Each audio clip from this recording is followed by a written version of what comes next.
Hey everyone, my name's Curtis, and I make games. Kinda. Over the last month, I've been working on the next update for Rawshire. For those of you paying attention, it's Alpha 061. Doesn't matter. When I plan my roadmap for development, I try to give these updates a theme. For this update, the theme was player experience. I really wanted to focus on getting that player feel, the controls, and kind of the movement just to that next level. I also went in and did a bunch of other minor things, a bunch of bug fixes, and looked at some boss UI. So let's get into it. So first things first, code. Yep, I went into the back end. A lot of the systems I put in place were kind of prototype placeholders, and so I started detangling the spaghetti, if you will. That went pretty good. Not much to talk about here, kind of boring. Let's move on. If you want to check out all the patch note details, go on Steam, all the details are there. And while you're there, please give Rawshire a quick wishlist. It means a lot and it really helps me out. Alright, let's move on. Next was the player skill tree. So as you know from the previous devlog, which if you haven't seen, go check it out. But I've done a lot of work to the UI. This work is still preliminary. I still want to add a bunch of functionality and a bunch of flow to the UI and the UX system. I started to bring the player skill tree into even further along, and so I've added these good, evil skills, and I've fully mapped it out, and it works with the controller. Still needs a little bit of work there, but now when you click the buttons, you can actually unlock the skills, which leads us to our next update. One of the big things I really wanted to have for the player experience in Rawshire was as you progress and as you level up, you unlock new ways and new abilities to do things. Whether that be combat, fighting enemies, or traversing through levels and exploring to find, that hidden gem or that hidden metal that you're collecting. And so, to do this, I wanted to implement RPG elements. I've always liked games that had RPG elements, and I started fooling around with the idea of an upgrade system. I had had the basis of this in play for a long time, but I never really fully implemented it. I'm going to start by going through the skill tree here. There's 3 basic paths. You have your neutral path, so every player can experience that, and these attributes would affect your base stats. Things like speed, health, damage, your fire, your defense, how much mana you have, and a little experience boost. The good and evil sections are based on your decisions throughout the game. For the good or evil path, you'll need to have a certain number of skill points, but you'll also need a percentage of either good or evil. For example, to unlock the Dragon Force skill, you would need to have 4 skill points, but also be 75% good. This allows the player to have a different experience on different playthroughs, and I'm kind of fooling around with the balance of this and seeing how it goes. It also allows me to add more abilities as I go throughout development. Now, the biggest thing I did for the skill tree and for the skills themselves was actually put them into practice within Rawshire. So, yeah, let's go through them. I'm not going to do the attributes because, well, nothing happens. We'll start with the good tree. Blue Flame. Yep, it's Blue Flame. Woo! This will give you a fire damage boost, as well as a base damage boost. Plasma Blast also gives you a fire damage boost and a base damage boost, and your fireball is blue. Bashing Tail, it's a working name right now, so any suggestions, feel free to let me know. But this gives you a base damage increase, which will affect your melee, and it also adds a neat little cosmetic to your character, something I fooled around with in Blender, which was what Blender always is. Fun. Moving on, we have Shock Tail, also a working name. This tail gives the player a shock effect, but it also adds to the player's base melee damage and adds a new element of shock damage. This is still something I'm adding to the player and probably will get its own base attribute upgrade as well. Next is the Dodge ability. This one is pretty self-explanatory. The player can dodge. It gives a little buff to the player's speed and agility, and that's pretty much it. Moving on, we have Dragon Force. This one is a bit more of an attack. It's an area-based attack. The player kind of creates this big shockwave.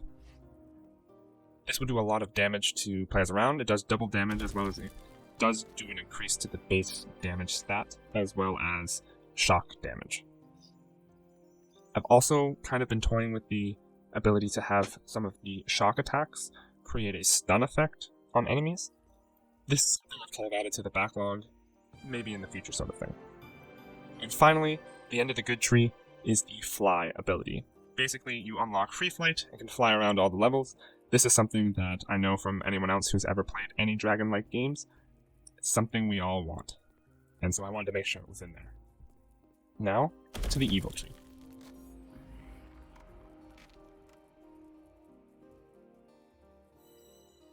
Red flame? You guessed it. Red flame. Explosive blast? It's just a bigger blast. Then I did a little bit of work in Blender again, and created a spiked tail. I think it's still a working name. And, yep, a little bit of a cosmetic. Toying with adding more of these to the game in the future. There was a fire tail. Adds a little bit of a fire effect and increases the player's base fire damage. There's a block ability. This one was kind of cool, a little bit harder to implement, but pretty much a sphere of energy kind of forms around the player and it consumes mana over time. And while the sphere is there, the player can't be hurt. I'm still going to have to balance this one a bit, I think, but for now I'm pretty happy with the state that it's in. Next is Dragon Might. So this one, similar to Dragon Force, is an area-based attack, but only directly in front of the player, and it kind of creates a crack in the earth and brings up all the rocks, hurts things. It'll increase the player's base damage. Yeah, it looks pretty cool. And the final one, my favorite ability, is the Supernova attack. All of these names are working names, let's just be clear. But this one, basically, the player summons... I'm calling it Ancient Power. The player gets this power from destroying dragon eggs. But pretty much, it's a big area attack that does triple damage and increases base fire and base damage stats. As of right now, I haven't, for any of these abilities, decreased anything by upgrading, but I'm toying with a balance of, for say, the Supernova attack, decreasing player defense. The next biggest upgrade was to the boss fights. Doing this, I realized that boss number 1, aka the Titan, he needs a little bit of TLC, so the next upgrade he's going to get a little bit of a rework. However, I really wanted to add that boss health bar that appears and kind of, you can kind of see how far you are through the fight. It seems simple enough, but it definitely adds a little bit of an element to the boss fights that was missing. I still have an issue with some of them being a bit of a fireball at the boss. Stand far away. And so to fix this, I'm thinking about implementing a little bit more of an incentive to use your melee attack. I think it's a lot better already by adding in the mana. Basically, if the player consumes all its mana, it has to use a melee attack to kind of fight back. And so with the spawning of enemies and stuff, it does force the player to be a bit more hands-on.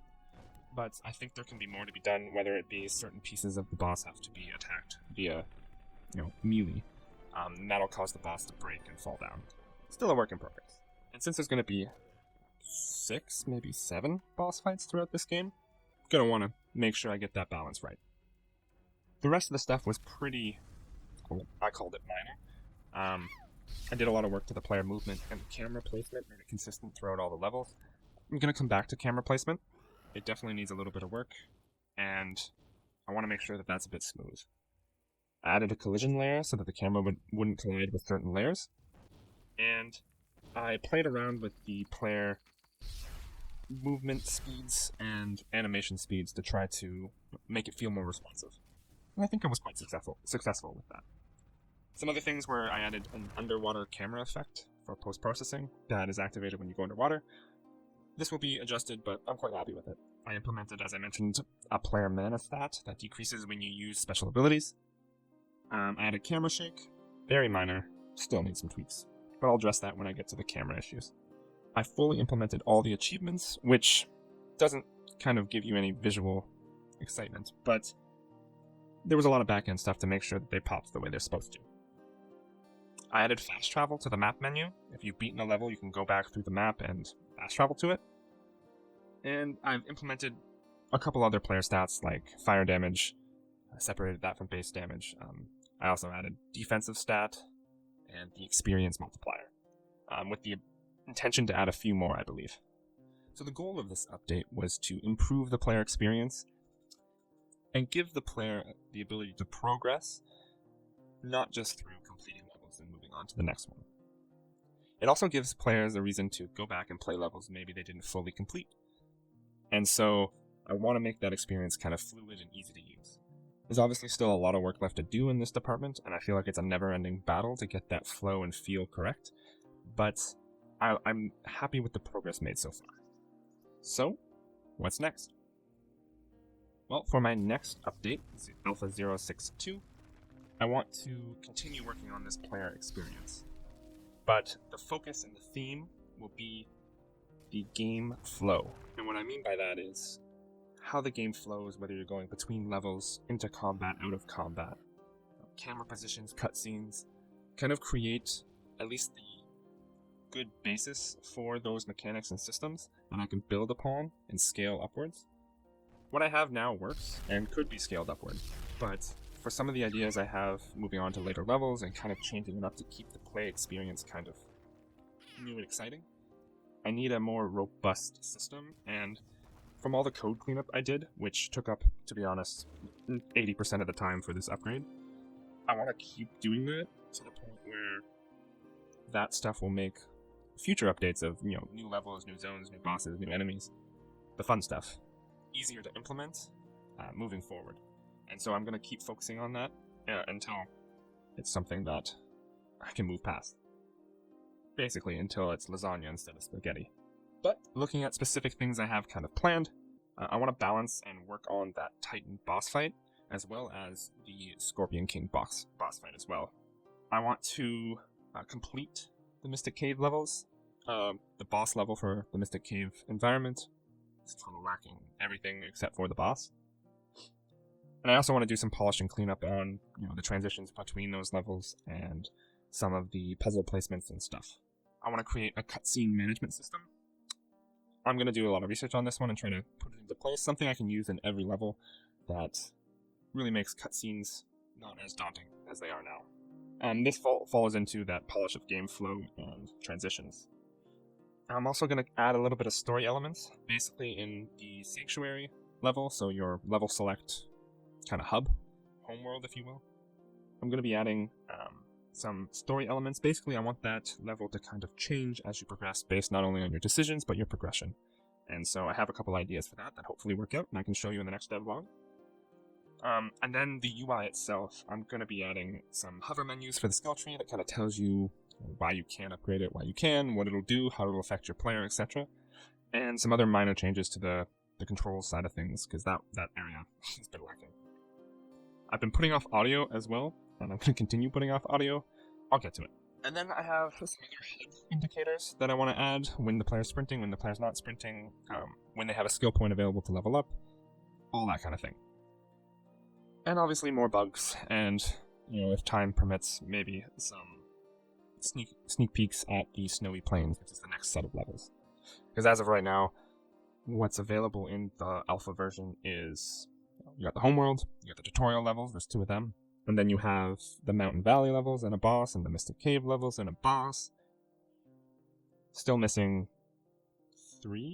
4 other zones or levels, areas, things, places, work.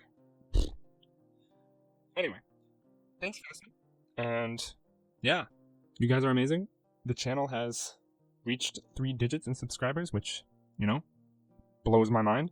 And the community's been really, really constructive and positive, and I can't ask for more. So thank you, and looking forward to the next one.